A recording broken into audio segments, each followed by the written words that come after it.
Hi, I'm Cassie, host of the Curiosity Junkie podcast. If you enjoyed today's episode, please hit the subscribe button to follow us and receive new episodes each week. If you really enjoy the podcast and you're feeling generous, please hit the donate button. We work hard to create original content and keep the podcast ad-free. Today's guest is a licensed professional counselor and a certified clinical trauma professional. Her goals are to create an environment for women to explore, process their feelings, and heal while growing in self-compassion and self-worth. Please welcome Amber Benziger. Hi, Amber. Welcome to the Curiosity Junkie podcast. How are you? I'm so well. Thank you so much for having me. I'm excited. Yes, me too. Anxiety is what we're going to be talking about today. And it's something I think I have dealt with all my life. And I would imagine almost every human on this planet deals with it in some way, sometime or another. Absolutely. I think what we don't realize is like anxiety is this inherent thing that we all have. And as much as I feel like that's the first question that anybody ever asks me, like, how do I get rid of it? And it's like, you can't get rid of it. We all have it. It's this natural response. I know people don't like that answer, but we have to think about it as it keeps us safe. It's like our body's smoke alarm, right? Like if something happens, we want to be, if we're getting too close to the edge of a cliff, we want our body to notify us like, hey girl, back up. Right. So, that's like the good part about it. It's when we kind of allow it to take and control our life. And we think that everything is a threat is where it gets a little dicey and we need to start taking a step back and take a look at how to manage it. Yes, absolutely. So for anyone who may not be clear on what anxiety is and some of the symptoms that would help somebody identify maybe they're struggling with some anxiety. Yeah. So I think a lot of times, we think of anxiety as those overwhelming negative thoughts, which it definitely can be. I think that's how it manifests for a lot of people. That's how it manifests for me. But it can also come in a very physical way. You can have stomach aches or a lot of headaches or, trembling and shaking and not wanting to go in social settings, avoiding. So it really depends on kind of what triggers your anxiety for what symptoms show up. So it's really important to listen to your body when something doesn't quite feel right or something's off. Like, what is your body trying to tell you? Is it more about the triggers or are there different kinds of anxiety? Yeah, so there are. So again, everybody has, anxiety. It's what kind of keeps us safe. But then there are different anxiety disorders, which you see like generalized anxiety, which is very common, where you're just like that overwhelming, anxious, like negative feeling. Right. Then there's like social anxiety, where maybe you're afraid of doing public speaking type things or going to parties or social settings. Then there's panic disorder, where you're getting a lot of those physical symptoms where it could feel like, oh my gosh, am I having a heart attack? Like I can't breathe. So there's that. Then there's tons of different phobias, arachnophobia, we're afraid of spiders or afraid of heights or things like that. So those type of phobias are considered under the anxiety umbrella. I did not know that. Yeah. Obsessive compulsive disorder. So yeah, anxiety, shows up in many forms if we want to use that umbrella term. Okay. So it's a much broader topic than just having like panic attacks, or what I consider anxiety. What I've lived with is just like on high alert 24/7. You're just like, and you feel like you're kind of running. I got to stay ahead of it, whatever it is, but I got to stay ahead of it. Yeah. Like your brain is like telling you like there's something wrong. I'm like that hypervigilance. Yeah, that's definitely anxiety. And that's, like I said, that's how it shows up for you. But it might not show up like that for other people. So yeah, it's definitely more encompassing, I think, than people think. Yeah. But I think when we talk about anxiety in that like general term, we're mostly talking about that like overwhelming, ruminating thoughts, like how can we shut that down? But I think that's what a lot of people think about, and that's what a lot of people face, and they might not even know that that's anxiety. Because there is that difference between like anxiety attack and panic attack. I think people kind of use them interchangeably. Right. But there is a little bit of a difference. Okay. So like, what's the main difference there? So the main difference is anxiety attack is really when we're in our head, right? It's where kind of like that hypervigilance of like something's wrong, but like we don't know what it is, and it's just like very overwhelming, and it's very like negative in nature and just kind of like that attacking. Where panic attack is like always physical in nature. It's where it could kind of just come out of the blue. It like hits us very quickly, and we feel like those chest pains or we can't breathe. So it's always very physical in nature. Where anxiety attack is usually brought on by some type of trigger, like maybe your boss is like, we have to have a meeting at 2:00 and doesn't tell you what it is about. And you're just like thinking about it over and over again, right? But once the meeting is over, the anxiety attack kind of goes away. Like you're not thinking about that. Where panic attack is like very physical. Okay. Yes, I can relate to both of those. And it's great that you brought up work, because I think that's where most of us kind of end up generating anxiety that stays with us probably all day. We're either thinking about what can go wrong at work, what we have to do by the end of the day, da da da da da. It just kind of builds. So I would imagine that's where most people experience it. Absolutely. I think work stress is a big one, like just, work stress, relationship stress, that kind of just builds upon each other. And then it just becomes, this is like overwhelming thing. And especially as human beings, and when it comes to anxiety, we like to be in control, right? And at work, it can be very difficult because we're dealing with so many different people and personalities and bosses and management. So that can be stressful because we can't control it. What are they thinking? Or what are they going to say? That can be very anxiety provoking.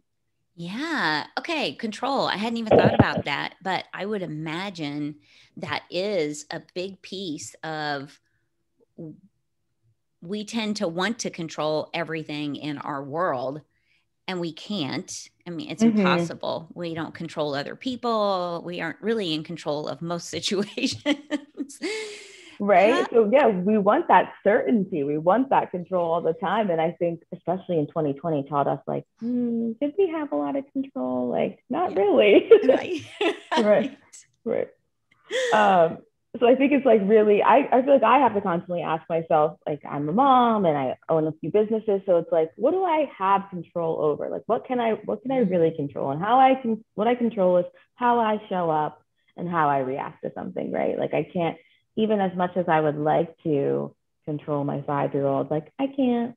He has a mind of his own and he's going to do what he wants to do. So it's kind of like, well, what can I do? I can support him. I can guide him. Like, what do I have control over to kind of calm my nerves and my anxiety when I'm in certain situations? Yeah.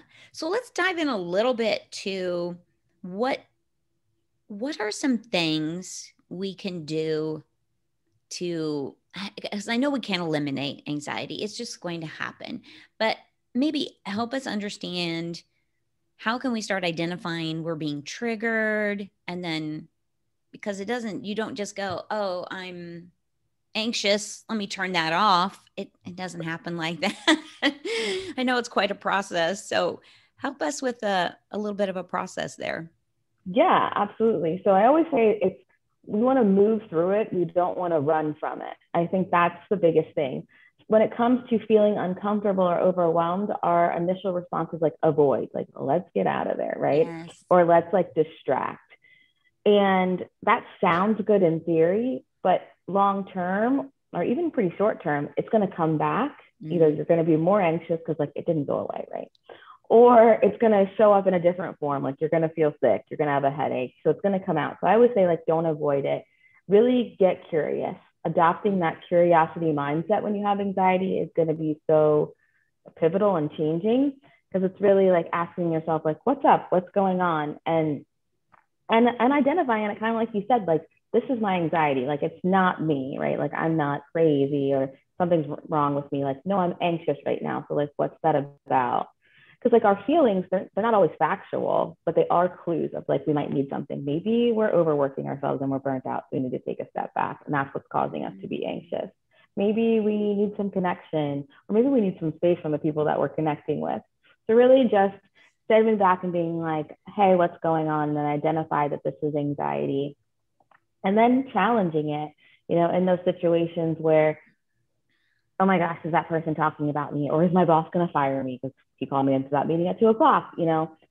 challenging that, like, is that true? Have I been doing everything that I'm supposed to be doing? Yes. Like usually when we stop and we really ask ourselves, like we realize that no, this is just a negative thought that's kind of flooding in. So really stopping and taking that moment and challenging it, and then reframing it for yourself, like, I'm doing the best that I can. I'm working really hard, or whatever it is in that situation, kind of reframing that negative thought.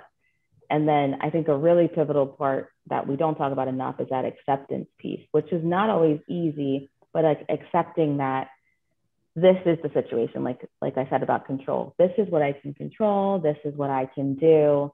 We might not like it, right? We might not like that, our child drew on the wall or whatever, but what can I control right in this moment? I can, say like, these are the consequences and, this is what's going to happen next. Like that's what I can control. And that's going to really help you get in front of it. And so that anxiety isn't the leader. Ooh, I like that. And I do think it's important to kind of realize that it's happening and that it's most likely a story you're telling yourself, creating Absolutely. some unrealistic. So kind of asking that question, is this really happening? Or, what is this about? I like that a lot. And really like changing that narrative for yourself, right? Because we can go on and on with those negative narratives, and we're thinking about things and we're way over here when we're like, is that really true at all? Like where it even started. So really stopping it when you feel it coming on, like you feel that spiral, you feel yourself getting caught up, be like, hold on a second, this is my anxiety, what's going on?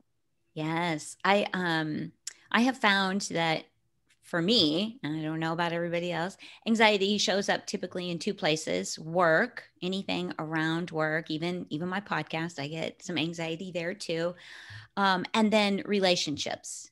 And I'm not talking just, like intimate, but family and friendship relationships. Sometimes I can have that. I'm overthinking about something that isn't even going to happen. Absolutely, especially when other people are involved, because then we try to figure out like, well, what are they going to do? What are they thinking? And like that we can't. So I think it comes back to that acceptance piece of like, okay, I can't control that, but I can ask.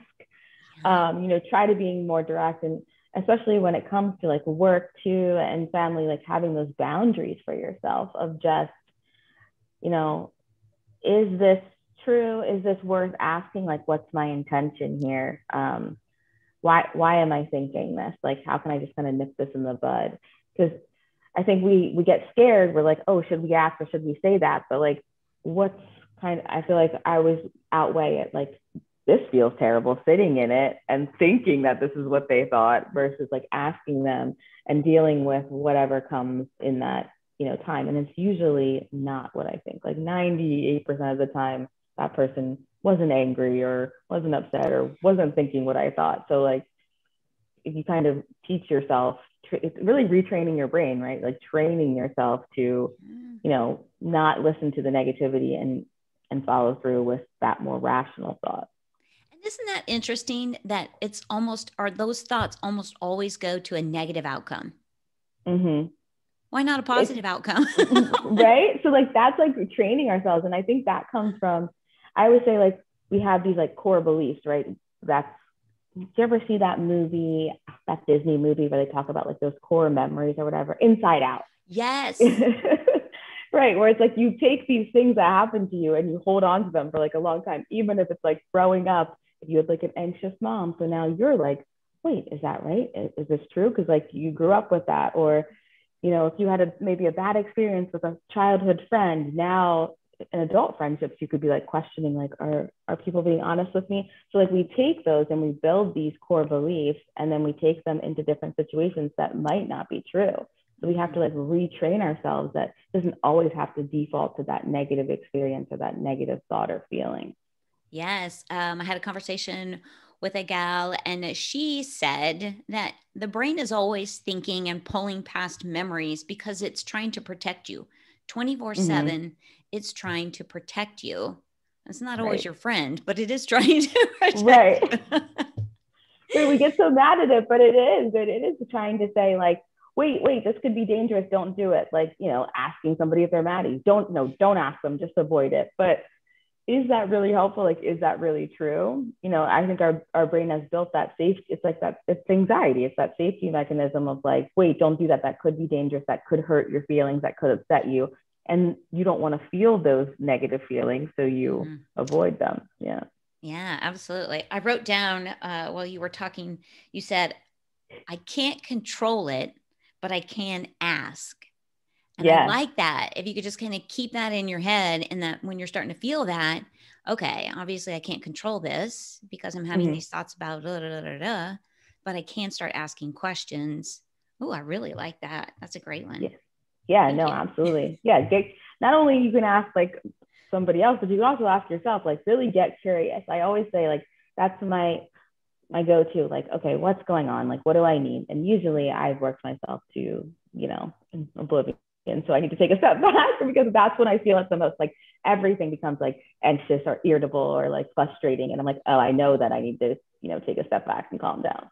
Yes. I love that you said, get curious, because I really think curiosity is like a superpower. If you start questioning things, you start learning, you start understanding. It's amazing. Yeah.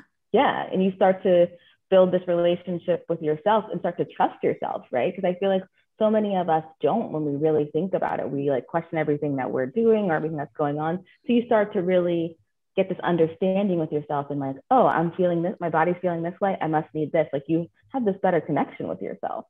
Yes, that's so important. And that's a big piece, I think, of really the self-acceptance. It's that becoming self-aware, self-acceptance, self-love, when you really build a relationship with yourself. It's so important. It's so hard to do. It is, and especially when you're an anxious person, because you second guess everything that you're doing. And, we get that imposter syndrome and all those things start playing in. And it's like, so like really learning how to like trust yourself and your needs and being okay with like, hey, I need this and that's okay for me. Yes. And that's hard because a lot of us grow up with it's about everybody else, not about yourself. And so you want to put everybody first. And when you try to put yourself first, you go, why does this feel so guilty? Yeah. That makes me anxious. Vicious cycle, right? Yes. Absolutely. Yeah. And it is, I love that you use that word cycle because it really is like, you're just kind of moving through it and slowly adopting these changes and these behaviors. And sometimes you will slide back and that's okay. It's just getting right back on, you know what I mean? And learning how to manage it. And as you do it more and more, that becomes more of the habit. It will become less negative. It will become more positive, so it just takes practice. Yes, it does. So let's talk a little bit about, are there any exercises that we can do to kind of help? I know breathing exercises are beneficial. Do you have anything you recommend? Yeah. So breathing exercises can be great, but when you're in those like heightened states of panic, I'm always like, stay away, because then you're usually like hyperventilating because you're trying to breathe through the panic and sometimes it doesn't work. So I'm really big proponent of grounding techniques.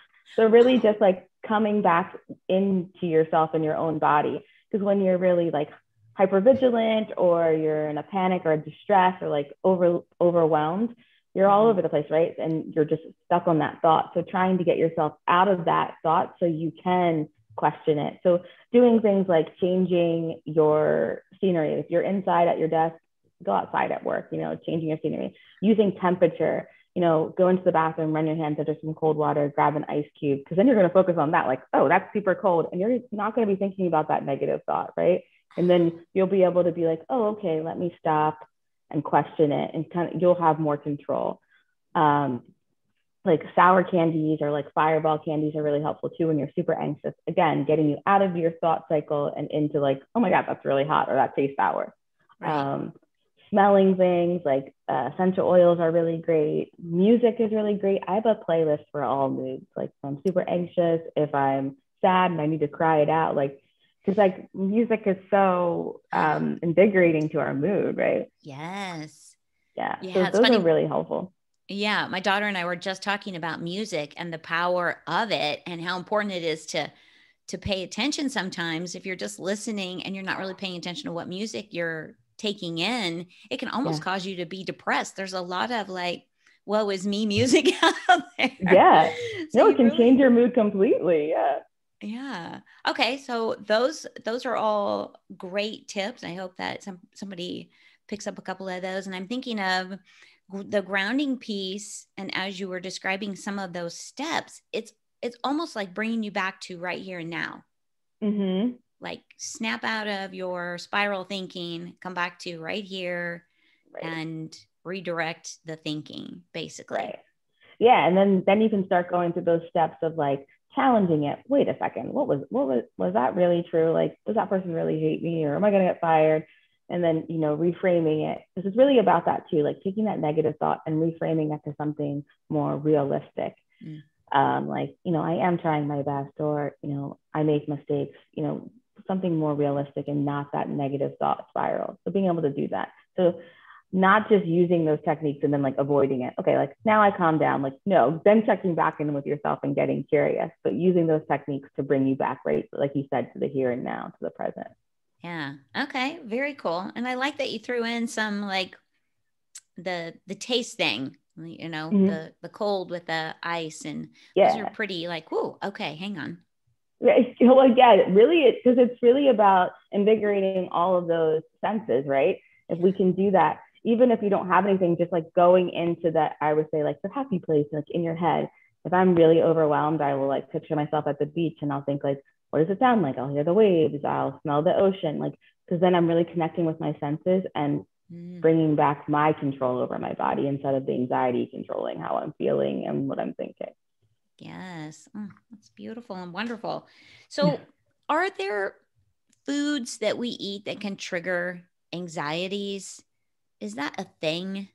Yeah, so it is a thing. Okay. I mean, everybody has different triggers. So if there was like a past time where maybe you were eating something and it was like an anxious or traumatic moment, if you go back to that, that could, make you think of whatever happened in that moment. But then there's also like caffeine is huge. I know I love Starbucks and I love my coffee. Right. But, oh my God. But I know that like I cannot have like a super large one, or I can't have it every day, because caffeine is really triggering. Because if you think about it, it's causing all of those like physical symptoms that anxiety can cause, like that, like get up and go, that pep. Yes. So if you're super anxious and you have that, it's just ramping it up. So a lot of times you will see a decrease in anxiety if you decrease or cut back caffeine. And I know that can be like traumatic to hear for people, but yeah, right. But yes, that can definitely be it. So definitely taking note of like your caffeine intake. Okay, which yes, makes perfect sense, but I'd never really thought about the connection between those two. Interesting. Well, let's talk a little bit about you and how the audience can connect with you. I found you on Instagram and I love the message that you put out. So I reached out and said, I got to talk to you. Yeah. Because I love what you're doing. And then I also want to dive into your anxiety lab. I believe that's the name of it. Yeah, the anxiety lab. Yeah. So I'm a therapist and I've been doing that for 10 plus years. And I do have my Instagram, Amber Verse Anxiety, where I post a lot about anxiety and mental health content. And I'm really open about, my story too. I've struggled with anxiety for a large portion of my life. That's why I'm so passionate about talking about it and helping women, specifically with anxiety. And during the pandemic, I got cut off from a lot of my coping strategies, like going to the gym and my normal routines and things like that were, kind of helping me keep my anxiety in check. And I was like, this is not good. Yeah. Right.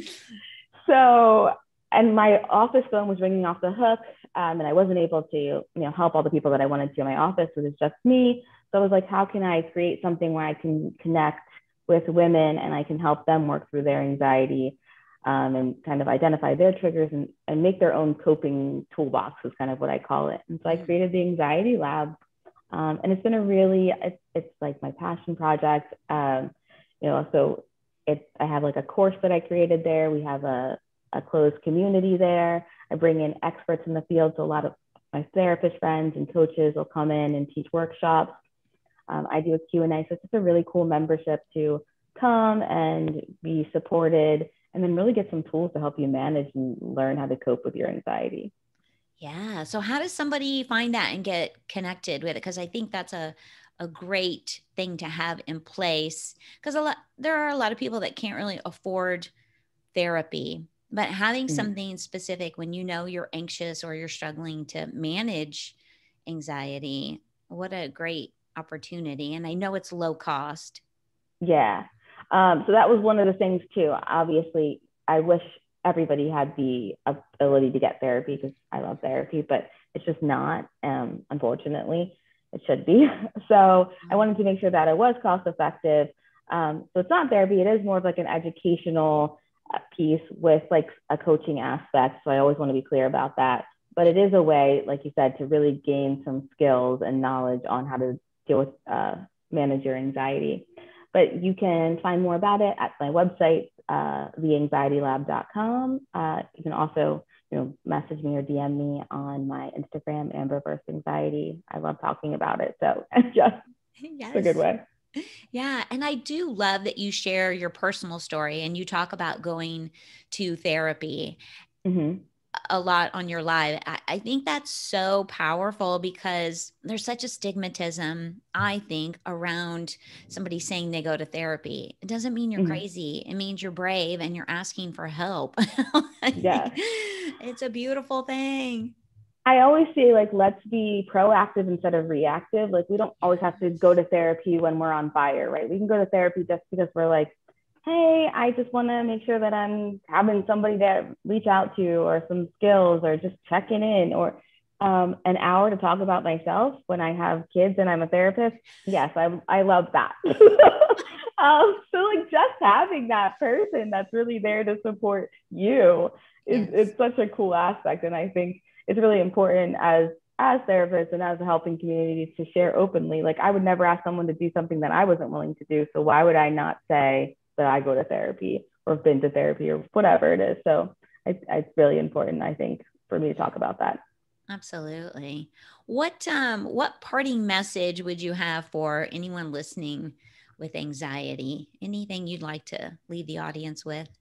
Absolutely. I mean, there is 40+ million people that have like just a diagnosed anxiety disorder. So think about how many people are struggling with anxiety. So if you feel anxious, you are not alone. But you can manage it. I know sometimes it seems really daunting and like debilitating, but I know that you can do it. So reach out for help and get curious. I love that. That fits perfectly with my little podcast. It's fantastic. Well, Amber, it has been such a pleasure learning from you today. Thank you so much for coming on. Thank you so much for having me. I had a lot of fun. Thank you. Awesome. And to all of you out there, thank you for tuning in, listening, watching. Stay safe, stay curious, and I'll see you next week. If you enjoyed today's episode, please hit the subscribe button to follow us and receive new episodes each week. If you really enjoy the podcast and you're feeling generous, please hit the donate button. We work hard to create original content and keep the podcast ad-free.